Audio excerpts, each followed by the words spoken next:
Hello, हम लोग class 10 का कार्बन और उसके यौगिक रिलेशन के बारे में पढ़ रहे थे। उसमें हम आज क्या पढ़ेंगे? श्रृंखलाएं, शाखाएं एवं वलय में चेन, ब्रांचेज एंड रिंग्स में एक सारणी हमने दिया है कार्बन तथा हाइड्रोजन के संतृप्त यौगिक सूत्र का संरचना। देखिए यहाँ पर क्या दिया है? संतृप्त यौगिकों के सूत्र तथा संरचनाएं। तो संतृप्त वही थे जो क्या जिसमें सिंगल बॉन्ड था, जो एल्केन जिसमें अनुलग्न एन था, वो क्या थे? संतृप्त यौगिक थे। तो कार्बन परमाणु की संख्या, कार्बन परमाणु की संख्या यहाँ पे दिया है, यहाँ पे नाम दिया है, यहाँ पे सूत्र दिया है, यहाँ पे संरचना दिया है। तो पहला क्या दिया है? नाम में मेथेन दिया है। मेथेन का सूत्र क्या होता है? CH4। CH4 मतलब कार्बन एक है, हाइड्रोजन की संख्या कितनी है? 4 है। तो हमें पता है कि कार्बन के 4 संयोजकता होती है, इसलिए 4 बॉन्ड होने चाहिए। तो कार्बन के पास ये 4 हाइड्रोजन है, तो इसलिए कार्बन जो है 4 हाइड्रोजन के साथ अपनी संयोजकता पूरा करके संतुष्ट कर ले रहा है अपना। तृप्त यौगिक है, इसमें सिंगल बॉन्ड होने से, देखिए सिंगल बॉन्ड है। और उसका क्या था? अनुलग्न क्या था? एन था। तो देखिए मेथ में एन लग गया है, तो मेथेन हो गया है। उसी तरह देखिए दूसरा क्या है? एथेन। देखिए इसमें भी एन लगा है, एथ में, तो एन हो गया है। और ये मेथ का मतलब कार्बन की संख्या अगर 1 हो तो उसे मेथ कहते हैं, और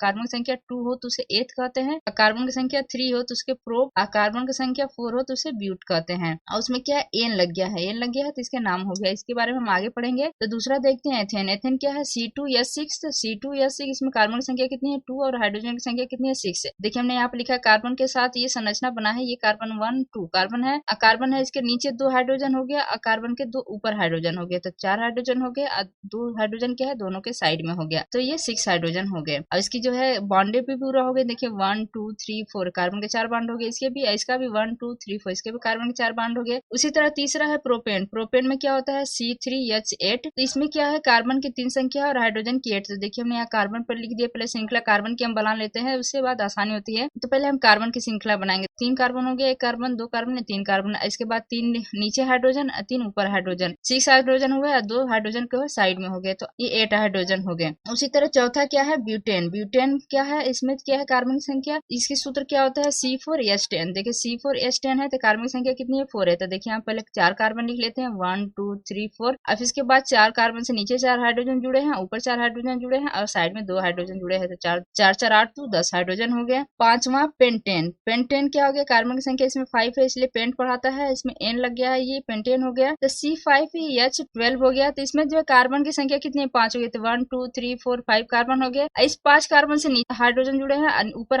5 हाइड्रोजन जुड़े हैं, तो 10 हाइड्रोजन हो गया, 2 साइड से हाइड्रोजन जुड़े हैं, तो कितना हो गया? 12 हो गया। उसी तरह 6 से क्या है? हेक्सेन। हेक्सेन में C6H14 हो गया। तो इसमें क्या हो गया कि 6 कार्बन है, तो 1 2 3 4 5 6 कार्बन लिख लेते हैं। फिर 6 कार्बन से नीचे 6 हाइड्रोजन, ऊपर 6 हाइड्रोजन, तो 6 दूना के 12, साइड में 2 हाइड्रोजन हो गए, 6 दूना के 12, और 2 हाइड्रोजन कितना हो गया? साइड में हो गया, 1 और 2 कितना हो गया? 14 हो गया हाइड्रोजन। समावयवता किसे कहते हैं? वह परिघटना जिसमें यौगिकों के आणविक सूत्र तो समान होते हैं, लेकिन वे भौतिक अथवा रासायनिक गुणधर्म में भिन्नता दर्शाते हैं, समावयवता कहलाते हैं, और ये यौगिक समावयवी कहलाते हैं। तो ऐसे यौगिक जिनका आणविक सूत्र समान परंतु संरचना भिन्न हो, संरचनात्मक समावयवी कहलाते हैं। उदाहरण क्या दिया इसमें? 4 कार्बन परमाणु बोले तो C4H10 वाले जो है एल्केन, इसको क्या बोलते हैं? ब्यूटेन। हमें पता था कि जिसमें कार्बन की संख्या 4 हो उसे हम क्या पढ़ रहे थे? ब्यूटेन पढ़ रहे थे। तो ब्यूटेन के लिए निम्न 2 संरचनात्मक समावयवी संभव है। पहला हम देख लेते हैं, सीधी श्रृंखला। अभी हमने पढ़ा कि कार्बन जो है इसमें 4 है, तो 4 कार्बन में 1 2 3 4 कार्बन लिख देते हैं हम, ये कार्बन का चेन बना लेते हैं। उसके बाद नीचे 4 हाइड्रोजन और ऊपर 4 हाइड्रोजन, और साइड में 2 हाइड्रोजन लगा देते हैं, तो ये हमारी सीधी श्रृंखला बन जाती है। और दूसरी तरफ ब्रांचेज। ब्रांचेज का मतलब क्या है? ये शाखित कार्बन जो है, ये जो 2 प्रकार का है, तो देखिए 1 कार्बन 1 2, और दूसरे कार्बन से जो है शाखित के रूप में श्रृंखला निकल गया है, ब्रांचेज निकल गए हैं ब्रांचेज का। तो ये एक कार्बन से एक ऊपर ब्रांच, एक नीचे ब्रांच निकल गया, और फिर इससे जो है हाइड्रोजन जुड़े हैं। हाइड्रोजन कितने जुड़ेंगे? हाइड्रोजन तो हाइड्रोजन की मात्रा 10 होगी, लेकिन सब कार्बन से कितने बॉन्ड होने चाहिए? 4 बॉन्ड होने चाहिए कंप्लीट। तो देखिए इसके पास पहले से एक बॉन्ड कार्बन का, इस कार्बन के पास पहले से एक बॉन्ड है, तो इसमें 3 और बॉन्ड जुड़ेंगे, तो 1 2 3 बॉन्ड जुड़ गए, तो 3 बॉन्ड जुड़ गए, 3 बॉन्ड से 3 हाइड्रोजन जुड़ गया। इसके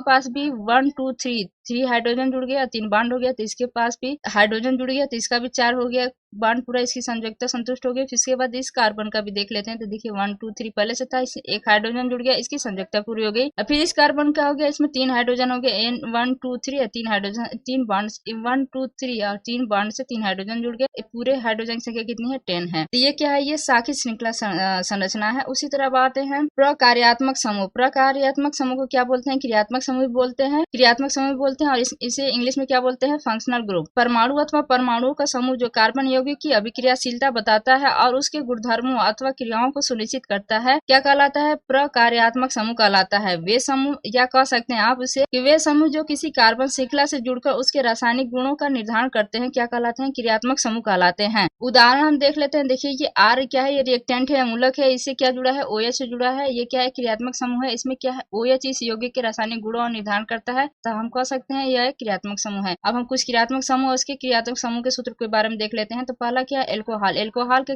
ये क्या है? क्रियात्मक समूह का नाम है एल्कोहल। इस क्रियात्मक समूह का सूत्र क्या होता है? OH होता है। ये बांड दिया है। दूसरा है एल्डिहाइड। एल्डिहाइड क्या है? इसका जो है क्रियात्मक समूह का सूत्र होता है CHO, या इसको हम ऐसे संरचनात्मक में लिख सकते हैं कि सिंगल बॉन्ड C, और फिर उसके बाद एक कार्बन से एक हाइड्रोजन जुड़ा है और डबल बॉन्ड से ऑक्सीजन जुड़ा है। और तीसरा है कीटोन। कीटोन क्या होता है? ये CO होता है, CO। इसमें कार्बन के हमें 4 बॉन्ड चाहिए ही, तो ये कार्बन दोनों तरफ कुछ जुड़ जा सकता है। तो जो जो जुड़ सकता है, ये यहाँ पे कुछ जुड़ा हुआ है, कुछ जुड़ा है, उसी को क्या हम यहाँ पे लिया है? ये रिएक्टेंट R लिखा है। मतलब जैसे मेथेन हो गया, हाइड्रोजन हो गया, तो ये है C से डबल बॉन्ड से एक ऑक्सीजन जुड़ा है। इस साइड से कुछ जुड़ सकता है, हाइड्रोजन या कुछ भी जुड़ सकता है, एथेन, मेथेन। अब आते हैं चौथा, कार्बोक्सिलिक अम्ल। कार्बोक्सिलिक अम्ल का जो रासायनिक क्रियात्मक समूह सूत्र है वो क्या है? COOH, या इसको हम लिख सकते हैं C। एक तरफ OH जुड़ा है और दूसरी तरफ क्या है? डबल बॉन्ड से O। इस साइड कुछ भी जुड़ सकता है, मेथेन, एथेन या सिर्फ हाइड्रोजन, कुछ भी जुड़ सकता है। देखिए यहाँ पे लिखा है मेथिल एल्कोहल। मेथिल एल्कोहल का सूत्र क्या होता है? CH3OH। तो CH3OH में जो क्या है, ये आगे क्रियात्मक, देखिए यहाँ पे क्या दिया है? OH। ये है क्रियात्मक समूह। इसे क्या कहते हैं? एल्कोहल। इसे क्या कहते हैं? एल्कोहल कहते हैं। तथा फार्मिक अम्ल। फार्मिक अम्ल का सूत्र क्या होता है? HCOOH। तो HCOOH में देखिए COOH जो है ये कार्बोक्सिलिक अम्ल। अभी पढ़ा हमने कार्बोक्सिलिक अम्ल। ये क्या है? क्रियात्मक समूह है। मेथिल एल्कोहल में कौन सा समूह उपस्थित होता है? तो एल्कोहल उपस्थित होता है। और फार्मिक अम्ल में कौन सा उपस्थित होता है? क्रियात्मक समूह उपस्थित होता है, तो कार्बोक्सिलिक समूह उपस्थित होता है।